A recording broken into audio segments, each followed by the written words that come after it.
করতে পারো?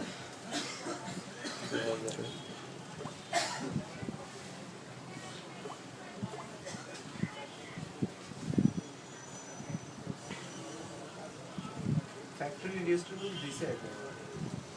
Factory receipt দিছে? আচ্ছা ঠিক আছে, দেখতেছি। তারপরে মানে 7 দিন পর থেকে আমার সেম প্রবলেম হচ্ছে।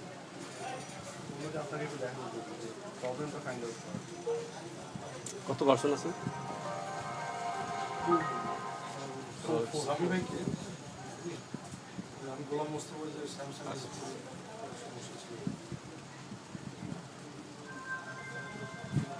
কোড ইজ 863 বলতে পারো?